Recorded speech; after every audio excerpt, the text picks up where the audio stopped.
So, welcome to the next episode of our Tennis Beyond Tennis podcast with me, Ladislav Schwarz, and Martin Blaho. It's our podcast where we discuss the mental aspect of the tennis game. So, I prepared again three topics which I would like to discuss today. So, first one is emotions and show it or hide it for the players for the young players maybe that they are not yet that mature. So how does it work there?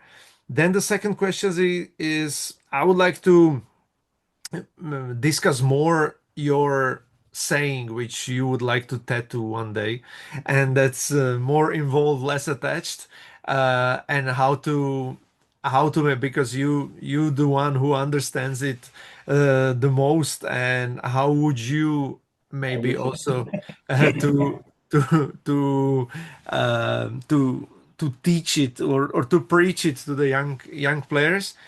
And third one is also yesterday we touched a little bit of the science of achievement versus art of fulfillment, and maybe in what's happening now in the ATP and WTA, where a lot of players are struggling maybe with the happiness. Now we could see also in the Wimbledon press conferences some of the players we're talking about that. So let's get right into it. So the first question is about the emotions, like um, because we often hear that the young kids uh, should not suppress their emotions. But on the other way, it's like two emotions on the tennis court where they're throwing rackets and when they're screaming and when they're not behaving very good is also not healthy, probably. So I would like to ask you, what is the balance there, and how would you maybe go about to help the young players? I'm talking about from maybe 12 up to 18, to help them, I mean, navigate the anger, navigate the frustration, and if they should more suppress it or just to show it, or because they also have the examples of the Djokovic's and Maris and Kyrgioses, but they also have the examples of Sinners, Sampras, and guys who are more that the it's fire inside, but they kind of hide it. So, what would you say about it? Yeah, I would start. I think to explore this topic, it's coming to me now. I would start with little kids, actually. When we have when if we talk about emotion, let's start from the little kids in terms of as when you're as a parent, you have a child, you know it, you have two boys, so you went through this. Like little kids, the emotions are kind of simple in a way that they have their primary emotions, right? The primary emotions we have are our fear, sadness, anger, and like positive emotions, so like joy and happiness, right? And you see that with a kid, it's very kind of low resolution. It's easy to see like which one they're in, right? And as a parent, for example, if you have two kids and let's say they're fighting, they're play fighting. So there is some anger or something happen and like fighting. What you don't want to do is first suppress the fight. You don't want to like stop the fight right away. Now we're talking about like emotions, whether to stop them or express them, etc. You want to allow the kids to express whatever they need to express and see if they can come to a resolution. And if they can't, if you can see that the fight or whatever is escalating to the point of it's not non-workability, it's not supporting them anymore, but it's destructive, then you intervene. Then you step in and say like, hey, enough. Like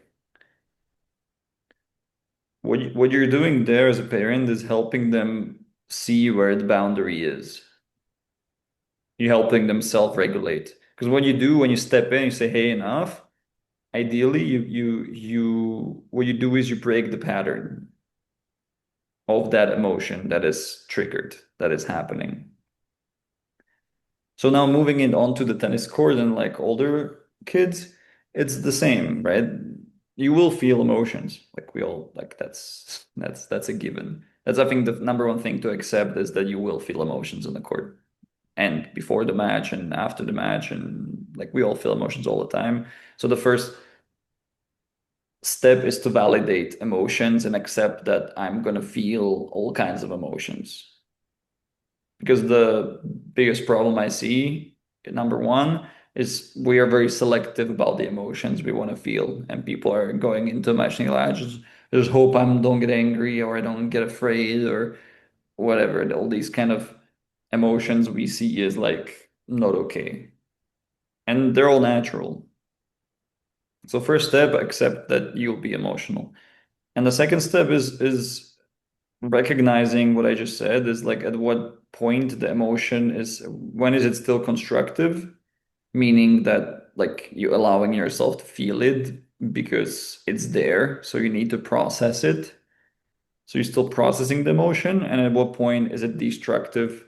Meaning that like it's overwhelming, it's too much, and you're not able to get do your job essentially. Because at the end of the day, the bottom line is you need to play. Like that's the bottom line. That's the difference between being a kid who can sit down and cry and like you can let the kid cry. And if you're at some point you're in a tennis match and you have a tennis match to play, at which point you should be old enough to be able to self-regulate the emotions to say, okay, like I'm angry, I'm scared, I'm sad, I'm whatever. True, I'm feeling it, but I'm also playing. I'm also focused on what I need to do. And we need to understand that these can go hand in hand. Like you don't need to, it's not one or the other. You can be angry and still play fine. You can be sad and still play. You can be scared and still play. But only if you're accepting the emotions. Because then you go together with the emotions and you play with the emotions instead of playing against the emotions. And when it comes to expressing, I think that's individual. Like some people process inside and some people need to process to let it out. Depends on the emotion. Usually the anger is more like can let it out in different ways. But I think the bottom line is, again, is it hurting your game or is it not hurting your game or even helping your game? Yeah. um So I think that's the bigger question. And what do you think? Yeah, I mean, interesting. I always wonder when I see the players there and the players and their parents, like how it is like a lot of a lot of parents are like very strict, and even if they scream or they just a little bit throw the racket, they already are there like, okay, don't do that because you're gonna pay for your racket, and I'm gonna, like very strict. And some parents are like, the kid can do whatever there, and they just don't care. That's probably maybe different question, but maybe just an additional question to that. It's like, would you say that if you as a parent or as a coach recognize that your player already, it's it's hurting him, it like on both sides, like when it's too like loose, or maybe too scared, or maybe too like frustrated or angry, like should you somehow like intervene, or should you somehow even during the match like say something to maybe put him down, or maybe put him the boundaries, or it should be more in the preparation, or maybe then after the match? What would you do? I mean, of course, that depends on the situation and what's happening, but I think the role of I mean, especially the parent, number one, and now again, you asked the question about from 12 to 18, but if it's done in a good way, I think by the time the kid is 12, the basic emotions, like they're able to regulate their emotions. And how does that happen is because you ask what should the parent or the coach do is what I said before, number one, validating. Like, but validating doesn't mean here's where we have to make a distinction. There's an emotion and there's a behavior. When you talk about throwing the racket, I can be angry, but it doesn't mean I have to throw the racket. The problem is that we're joining them together. And what happens is then like a kid throws a racket and the parent might say something like, calm down or stop being angry. Yeah. The problem is that we're putting them together. Like, because you're angry, you're throwing the racket. I don't like that you're throwing the racket, so I'm punishing you for being angry. And that's a problem, right? Because now you're punishing the person for feeling authentically what they're feeling. Yeah. Okay. So the magic sentence there is like in this example is I understand you're angry, but we don't throw rackets. Mm-hmm. You always validate the emotion. I understand you're angry, but throwing racket is not appropriate because it's expensive and all the things you said. Like it's okay to say that, to intervene because you don't want to support that behavior. But you don't want to intervene on the anger. You intervene on the behavior. And that way, the kid is learning to accept their emotions. If the emotion is accepted, behavior is problematic. So it helps them process the emotion easier because when the emotion becomes destructive, in terms of tennis, now we're talking about I can't focus on playing because I'm overwhelmed with the emotion. What's actually happening is you're not able to process the emotion. Yeah. That's why it's there. That's why it's taking over you because you're not processing it. Like for example, with little kids, you see if a kid, a kid goes, the kid falls, feels pain, starts crying, but unless the mother or somebody is anxiously like, "Oh my God, something happened," that like scared, like tells the kid like you should be more scared and continue being scared or something. Unless it's like a safe environment, valid emotion, the kid will stop crying within 2 minutes. And you see this, right? Like maybe you see this with your kids or something, you know? What does that mean? That the emotional charge, like the emotion came, which was natural because I fell, I got hurt, I feel emotional. I process it, I feel it fully, and it goes. But if I'm taught that it's not okay to feel that way, then what I'm doing is I'm resisting feeling that, and then it's still in me, and I'm not able to process it. And Yeah. what I'm actually doing is I'm fighting against it. And now what's happening is I'm more fighting against it than playing tennis.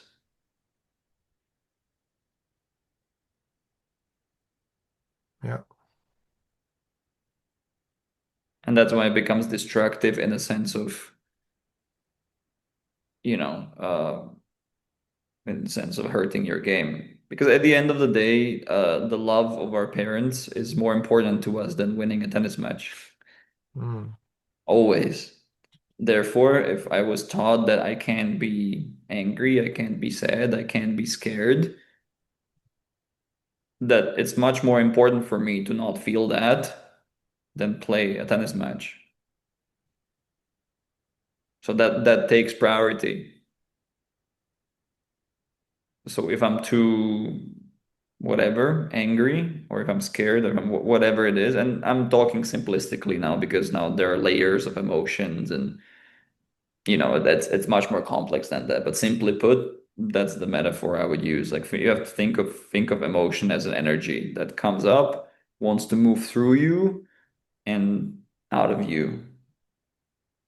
And if you stop it, it's like a water that wants to move through you and you're stopping it. It's creating this pressure because you're holding it.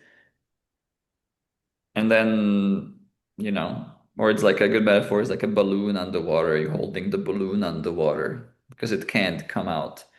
And then and the more you're holding it, the more it's building pressure, the more you're holding it. And then it comes out. That's what you see with some players, like they break a racket or something, and then actually they start playing better. Yeah. So I guess that was my follow-up that like the easy put like are there any tips to process the emotions better? And because we can like everyone's different probably like we see it in Djokovic that sometimes he needs to get angry at the spectator or referee or whatever, and sometimes he breaks the racket and then he starts to play better, and it's helping in his case, but in Nadal or Sinner's case it's different, and they feel the same emotions probably, but they process it somehow differently. So if there is something like changing the perspective or something which just helps you to process it better. Yeah. I mean, there's a lot of different things you can do, but I would say the number one, like the general guideline is what I already said, validating the emotion. The tricky part here is that if subconsciously, like there is this, like I cannot feel this emotion, the problem is like on some level you might not be even aware that you're feeling this emotion, Mm, like consciously aware. So the first step will be, and it's like a skill you need to foster and develop, is like how attuned are you to your own body and your own emotions? How aware, how self-aware are you? And you can practice that whenever. That could be, I don't know, like your partner or your parent or somebody does something and you feel like a little anger inside you and you notice it. You are aware that, oh, I felt like some anger here. Or something happens and you feel some sadness and you notice it. I feel sad here, or I feel scared. You don't have to wait until it's like a huge emotion, but you're noticing feelings in you throughout the day and you're in tune. And the world we live in doesn't help us because it's all outwardly oriented. There's so many screens and notifications and things we have to do, and all the attention is going outwards.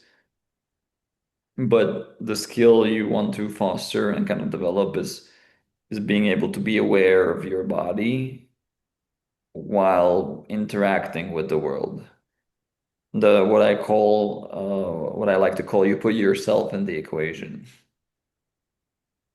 It's kind of like if you play a video game like Grand Theft Auto or something, like it's kind of like I'm not most of us, like all of us, the view we have of the world is like the screen is what you see. But sometimes what you need to do is you have to have the view of you play the game and you see also the person running around. yeah, You have to kind of go back and see like there's also me in the world, not just the world that yeah, I'm in. And that way it helps to kind of realize like, okay, like what am I feeling? How am I doing? And all that. So that's a skill. And the better you are at the skill, the faster you can catch even in a match. Like I'm feeling whatever. And the moment you catch it, you're aware of it, already that's helping because just being aware of it means you're giving it attention. Giving it attention means you're validating it, you're accepting it, that it's there. And by accepting it, by it's there, it can be processed. It's exactly the same thing. I'll give you a different analogy. Is like if you cut yourself and it's hurting, but you don't want it to hurt. You're not aware. You don't even know, you don't feel it. And so you don't take care of it. So it's becoming worse and worse. It's getting inflamed, it's getting all sorts of shit in there and pus and whatever because you're not even aware. You don't feel it.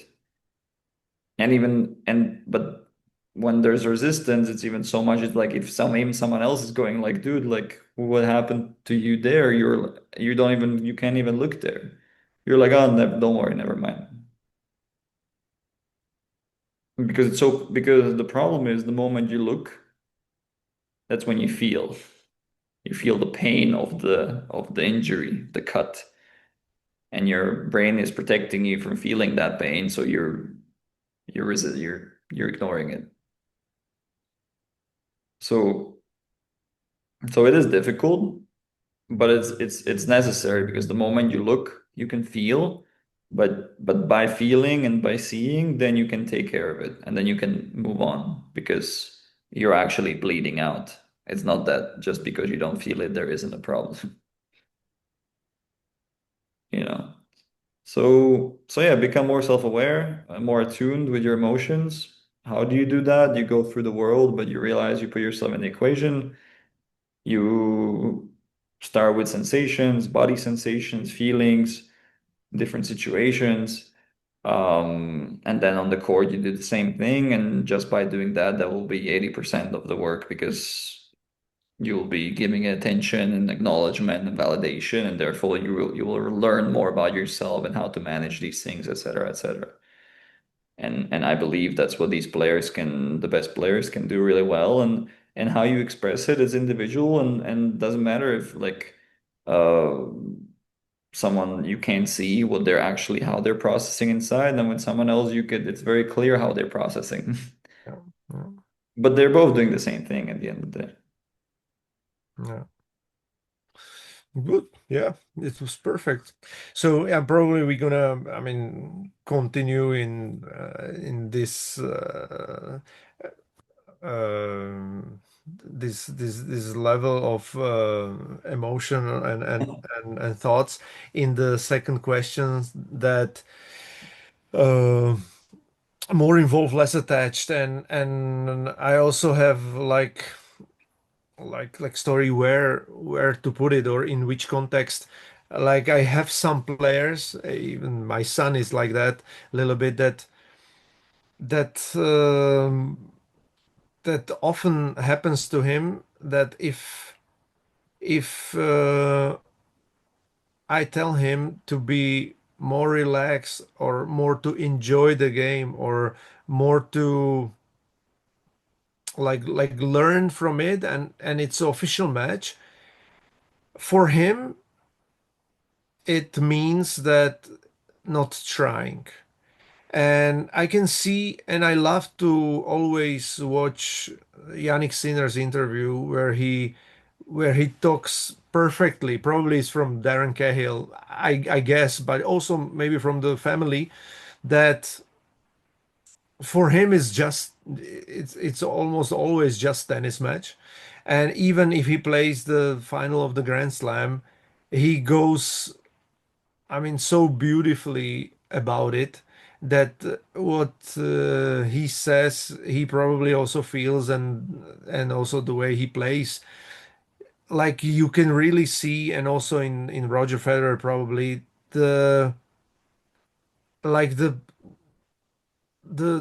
healthiest involvement, how they are involved, and the healthiest non-attachment. And I would like to like how to explain it to the players Mm. that if I tell you to enjoy it, to get lost in the process, to have fun, it doesn't mean to not try. Yeah. Um, I would say I'm gonna take it maybe from a little bit different end, but I think we'll, as usual, we'll probably get there. But one thing that came to my mind is, and I'll start somewhere differently, is I heard once a beautiful definition of enlightenment, um, which was the idea of like this idea that enlightenment actually comes from there's this word light in enlightenment. And the reason is because we are beings that live during the day, so we can see better in the light than in the dark. So enlightenment is actually the idea of enlightenment is you can see things as they are. Why? Because when you shine light on things, you can see what it is. Like you might have this, a lot of people have this experience, like you're in your bedroom at night or something and you have a table there or a chair or something, you have some stuff on it, and when it's dark, you can look at it and your mind can play tricks on you that it's like a dragon or it's like something else. Why? Because you don't see clearly. And the moment you turn the light on, you see it's just a chair with some clothes on it. So what does that mean? That means seeing things as they are. Now, going to Yannick, like you said, saying it's just a tennis match, it is, right? Because if we see things as they are, then what is it? There is a net, there's lines, there's two players playing tennis, it's a tennis match. And I wouldn't say it's just a tennis match because that's when you say it's just a tennis match, then it's again making it as if there is like a something more than a tennis match. It's just a tennis match. Like we remove the just and you say it's a tennis match. You remove the hierarchy, the judgment. You just say it's a tennis match. And it's the same tennis match as this tennis match, this tennis match. Like that's what it is. What else is it? The problem or the problem the attachment, and now connecting it with the involved attachment, where does the attachment comes from? To use modern terms, it comes from marketing, right? Because it's not just the tennis match, it's Wimbledon. But what is Wimbledon? It's a brand, it's an idea. Like what is ATP? It's an idea. What is ranking, world ranking? Is also just an idea. Like all of these are constructs. Like if you think about it, all of those are actually not real. The only thing that's real is the net and the court and the lines and the rackets and the people playing. Like that's real. All the other stuff is made up. And that it takes a lot of money and marketing, all that stuff for us to assign value to it and attach to it. That's where the attachment comes from.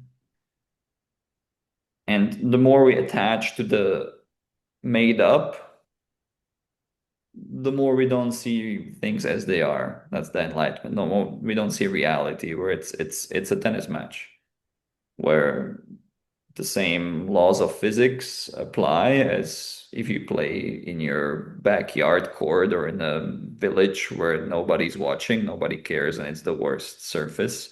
Yeah, okay, maybe the surface is different and that might be the balls are different and you don't have the same strings as these guys. Like all of these like make sense. And if you like we talked on this podcast before, those are the things that you actually want to be thinking about. Like what is the surface? What are the balls? What kind of strings are in play? How is the other guy playing? Like all those are actually real things. All the other stuff is made up. So I think what does more involved, less attached actually means is that you're actually more part of reality and less part of the illusion.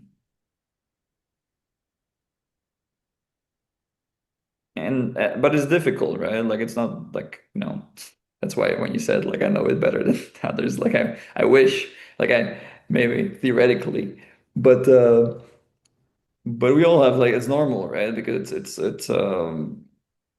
since the day we're born, like we're bombarded by abstract ideas, like who you should be, what's important, what's not important. And if you think of it, most of these things are just constructs. It's all social constructs. Like 200 years from now, maybe Wimbledon, like it's not a thing anymore. Mm, And maybe it's like another tournament, or maybe tennis will be completely other, like change into completely other sport. And it will be like somewhere in, I don't know, in Africa will be the biggest event in the world that everyone will be attached to winning there. I don't know. So I think that's what that means. It's like you recognize attachments. And how do you recognize attachments? And that's the important thing, is going back to the previous questions you asked, you see where you're overly emotional. mm, And I don't mean overly emotional that you can't feel deeply, like big emotions. I mean, or the better word might be like um unnecessarily emotional, or it's not adequate. The level of emotion is not adequate to the reality, right? It's like, because if the reality is it's a tennis match and the emotions are I'm gonna die if I don't win, it's not matching reality. Your emotions are not matching reality. Or it's a tennis match and all my friends are not gonna love me anymore. Again, it's not matching reality, I hope. And if it's matching reality, you have to get other friends because they're living in their illusion of their own. Yeah. it's like I have also one example where also we already discussed, but I remember when I was trying to win a challenger and I was already three, four times in the final and lost also from match point. And I built up such a big attachment to winning a challenger title that at that time I thought that if I'm not gonna win it, I'll be regretting it until the end of my life, you know? Like it was so big that I even before the last final, I drew a draw by myself that it's not the final, it's just the semifinal. Mm. And it didn't help me, but I was still nervous like hell in the final. But what was interesting also what happened to me after I achieved it after many years, that after that I lost the attachment, that I thought, okay, now I did it, and I lost somehow the will to to win more, or to somehow to I was so happy to overcome the monster that I didn't, or I was protecting myself to fight the next monster, because I knew how tough it was, how big the attachment was, that I didn't want to go to to put myself into the situation that now I'm gonna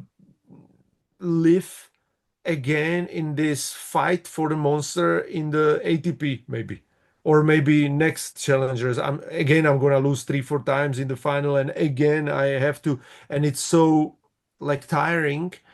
And I believe that's what happens also with Dominic Thiem, probably, because when he won finally the Grand Slam, his tennis was over. So there's the danger of the too big of a attachment to have to. And I think we can continue with the third question, what you said, because I think it actually connects with the what we talked about privately the other day, is that in your how you told me that in your case, what happened, because Even though I said all what I said when it comes to attachment being an illusion and involving reality, but we all have it. And the first step is actually you have to accept that you have it, just like I was talking with the emotions. Why? Because attachment to not having attachment is again an attachment. Yeah. Right. As what we talked on this word love that people go into like you did, like like I did also in the past in some way. But in your case, you're telling me about like, spirituality and going into like I don't want to have desires. And it's like the reality is like a desire to not have desires is not desire. Yeah. Um, and again, how do you recognize is when you're overly trying too hard for something, there is attachment. Yeah. That you putting just too much into it, like unnaturally, and stressing over it and overthinking about it, and that there's no balance.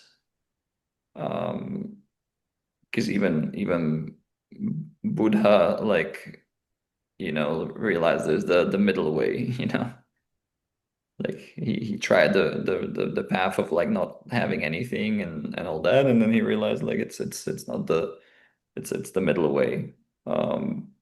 So I think it's important to just like with the emotion to accept and validate like we all have attachments and we all have desires, and that's okay because that's what gets us up in the morning and go do stuff. It's okay to have the desire to win Wimbledon one day. Um, like Yannick Sinner has and etc.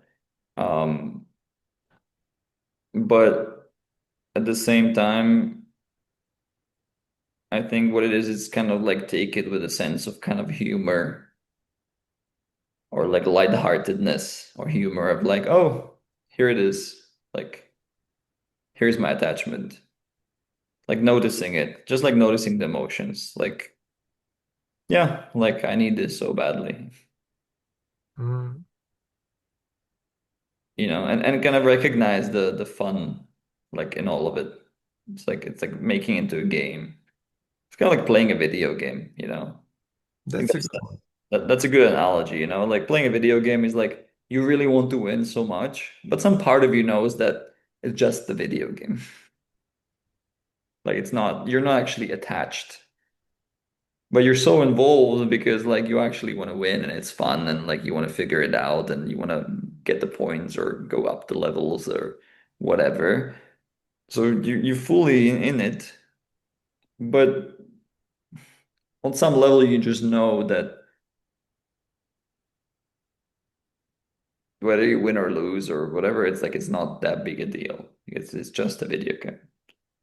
So it's just tennis. It's just court. It's just this, but that doesn't mean you don't play full out, just like in the video game. It doesn't mean you don't try your best. You don't work hard. You don't go to the court. You try to improve. You do all these things, but at the end of the day, you still realize like you put it into the bigger picture of like one day I'm gonna die. Like I think death is like the it's like they say like death is the biggest like makes it level. Because no matter what you did or didn't do, what you achieved or didn't achieve, or you succeeded or failed, at the end, then like we're all gonna die. I think that's where we can actually like that's when we only then that's where we let go of all the attachments. Right. So I think it helps, and I think that's why a lot of the players like peak at a later age because the longer you have lived and the older you are, the closer kind of you get to death, let's say, the more you can take life less seriously if you have that realization. If you reflect on life. There's a lot of people who don't, but if you reflect on life and you look back enough, you kind of see like, hey, like I took that thing so seriously and like why? Mm. And I took this other thing so seriously and why? But that doesn't mean you're not going to take things ser but you can approach it with that kind of humor of like, yeah, now I'm taking this thing really seriously. And like, but smile on the inside and say like, Yeah, this is my attachment now. Mm, But that's great because then it gives you that little bit of that separation. mm, mm-hmm. Like a little bit of that, like just acknowledging it. It's still there, but you're not fully in it. It gives you a little bit of that perspective, that space that allows you then to see things how they are. That it's just a court, it's just a net, and again, it's not just. It's a net. It's a court. It's a racket. Um, it's a tennis match. This is the score. This is how it works. We're playing. Like I think that's how I would like say it's like we when you suspend judgment, when we stop looking at it like this is more, this is like this is only this is better, this is worse. Like when we get out of the hierarchical thinking, only then you can look at it like this is what it is.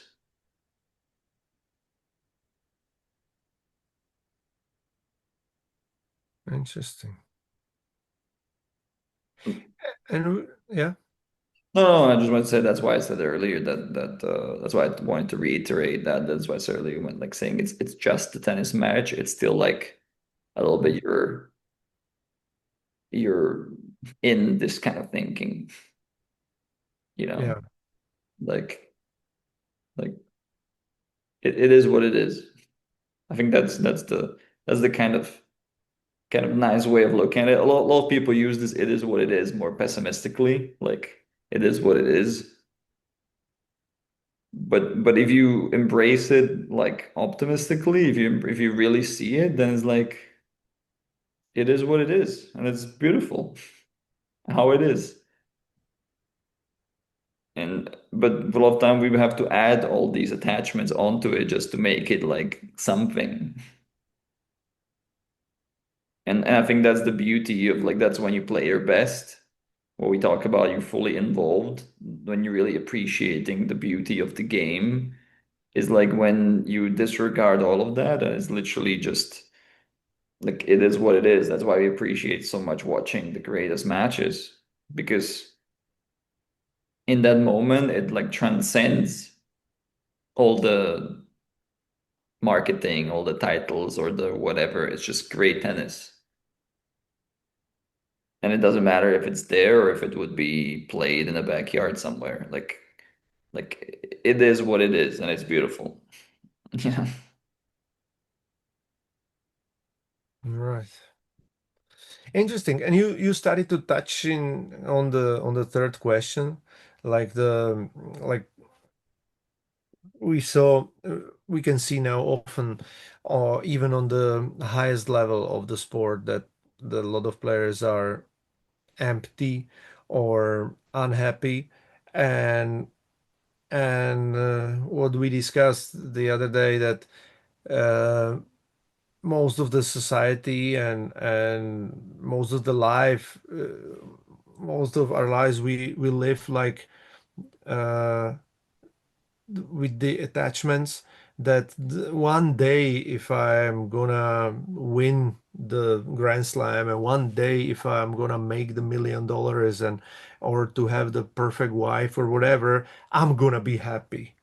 And the good thing is that when you actually achieve it, and the players at the top, uh, they achieved it and they can really like experience it, the separation, that the happiness or the fulfillment somehow, it it's not like together with the fame or success or money.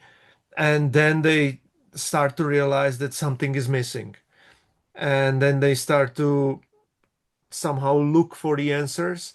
And like you can say it better, that when how Tony Robbins talks about the art of fulfillment, it's different than the science of success. Yeah. Yeah.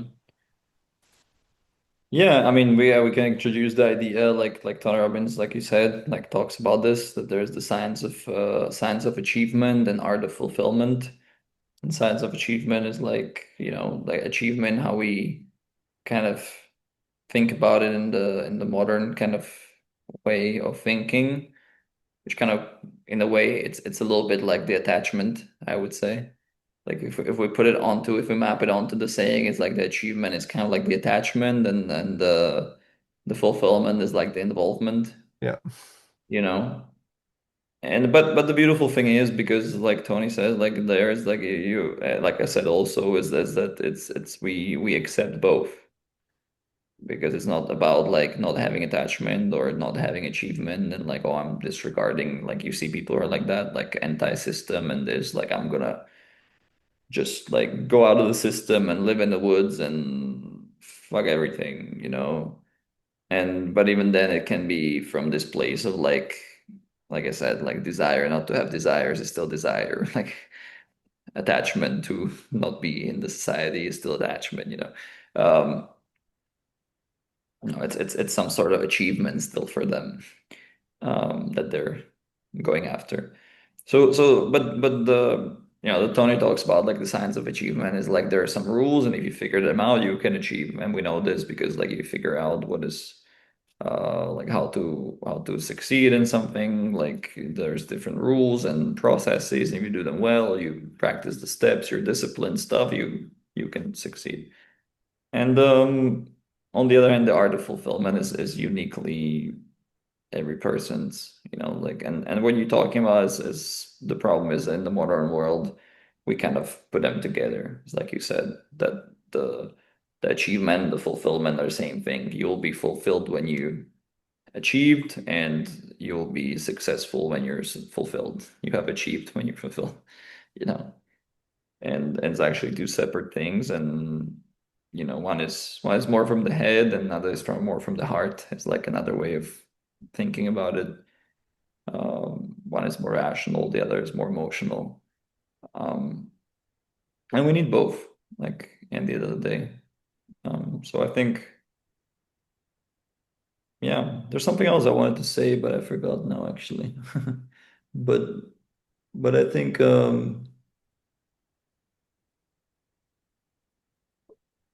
Like, do you think that uh, that that the best tennis players or the most successful people, they should have somebody to help them to work on the fulfillment, or um like it's probably, I mean, that's the thing that should be taught in the school maybe because it's like it's so important. And also that Tony Robbins, he always said that it starts with the gratitude, the art of fulfillment, and not only gratitude for what I have, but also for what is happening to me, the good things and bad things, and I can learn from it, and everything. So it's like it's just amazing concept because in the end of the day, we all want to be happy or yeah. at least fulfilled. I think it's kind of like if I use Tony's framework, I'm not going to go too deep into it now, but he would say that there are two kind of needs that we have that a lot of people don't actually fulfill, but those are the ones that kind of create, let's say, fulfillment. And the one is the need to grow, and the other is the need to contribute beyond yourself. And it's kind of like we grow so we can give, and contribute. And we all know that feeling is like when you're actually contributing beyond yourself, that's when you feel the most fulfillment. Because it's not about you, you know? When it's genuinely not about you. Because there's a lot of people who can contribute out of like, feeling selfish, kind of like it's still an achievement. Like I have achieved helping this person achieve this. Yeah, and I Yep. gave them more than you. Yeah, exactly. Exactly. I have, like it from your life is like I have achieved making my child happy. And it might look like I'm contributing, but how are you conceptualizing it, you know? And you can feel like if you're trying to, again, going back, if you're trying too hard, if you're overly overthinking it, putting so much energy into it and like being stressed about it and this, then you know it's attachment. It's like you're attached to contributing. And it's not Mm. actually contributing in a way that like I'm giving what's needed and what's necessary, nothing more, nothing less, you know, like um so what I think happens is in tennis, it's kind of like what happens to a lot of other people also with what we call a midlife crisis, you know. And nowadays, like just in tennis, like the midlife crisis can happen. It happens much earlier because They achieve much sooner. the midlife is like the life of a tennis player is like shorter and starts much earlier. So the mid of the life is Yeah, somewhere around between 20 25, let's say. yeah, And that's not only, by the way, that's not only for the ones who achieve, because we can talk about the ones who achieve and then they achieve the success in this. Like that's one problem is like that. The other problem is like for the ones who don't achieve and they have a other problem. They have identity crisis because they have the other problem of like, I don't know, like who I am anymore. Because I had this path to potential achievement and fulfillment, and now suddenly I gave up on that and like I don't know what I'm doing. yeah. And those are maybe even the luckier ones because they can still like kind of maybe figure it out. But then we know a lot of players, who are still trying, who are still this, and they're not living life and they're not finding any fulfillment in this, and they're trying and they're not even succeeding. They still have that hope to like one day I'll make it, I'll be happy. And they're really unhappy. Yeah, It's what you mentioned with a lot of like players in Wimbledon that are talking about this nowadays. yeah, Um, because it's tough to be a tennis player. If you think about it, like it's very unnatural. Like you don't have a home basically, and we as humans, like I always talk about, like you're human first. So it's like you're social beings. Like you need your tribe, you need your community. That's why I think now like the best players, like they have the advantage that they have the means and that they have like these big teams now because then they're literally like they're like a traveling tribe. yeah, And I believe that's actually the like one of the most important things of the team is actually not the skills. Yes, the skills are there for the achievement part that the physio helps you and the conditioning trainer helps you and the coach gives you the tactical tips and all that stuff. But like I said many times on this podcast before in our conversations, it's like the tennis is only at the end of the day mm, 1% of the whole time spent on tour. And what do you do the rest of the time? How do you feel with these people going out to dinner? What do you talk about? Like, what are all these other things? And what people do you have around you? Who is your community, your tribe? You know? So that's so important. And I heard this with like some interviews in the past with younger players, and they were saying I forget who it was, but the guy was saying that it was Roger who gave him like the best tip of like was like find really good people to have in your team, to have good people around you, like yeah. So I think that crisis is there, and it's either gonna be the identity crisis that I don't know what I'm doing and how do I achieve. And that happens because there's still this notion of I have to achieve to be fulfilled. And if I don't even have a path there, then that's what's happening to a lot of kids nowadays who just like don't have a clear path. How it used to be in the past, it used to be like, get a degree, become a doctor or a lawyer or whatever, and then you're going to be successful and happy. And those are the people who took that path and then they had the midlife crisis at 40 because then they had the money and this, and then they were still unfulfilled. yeah.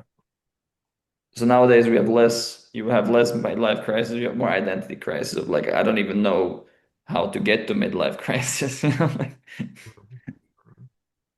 so So yeah, it's definitely there, and that's why I go back to saying, you know, what I said before. You have to come out the illusion of the marketing and all that stuff of like, the being pro. Like being pro is just another label, like Wimbledon or ATP or whatever. But what is it really? Again, what is the reality? The reality, you spend a lot of time on planes, you spend a lot of time in hotels, you spend a lot of time on the court, tennis court. Uh, that's your reality. And like I said before in this podcast, you can choose like, does this reality fulfill me? And what would it look like if it was fulfilling for me? Like, what do I want to do in these on these planes? What do I want to, what kind of hotels I want to, how do I want to make my room in the hotel to make it fulfilling? Um, exactly. What kind of people I want to bring with me to go with me in these journeys? What kind of conversations I want to be having? What kind of food I want to try, or even when you're younger, is like which countries or places interest me. I want to go see. These are all fulfillment questions. Um, and then you see the reality of that's the reality. What kind of reality you want to have? If it's just like, am I gonna make it pro or not make it pro? That's the achievement, and that's the kind of like, what does it mean to be pro? Like it's an idea. Yeah. Perfect. I think it was great episode again. Thank you very much. And They went way beyond tennis. yeah, yeah, and yeah, it was great. I'm looking forward for the next one. Good. Thank So you for the great thanks. questions again. And yeah, no, it was yeah, I really appreciate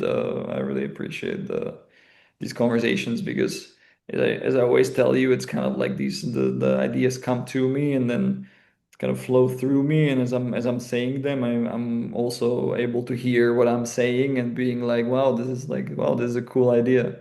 So it's a lot of times that I wouldn't say it's my idea, it's that's again putting the labels on it. It's a good idea. That's the reality. So so yeah. Good. Thanks. All right, man. See you next time. You. Bye. Bye.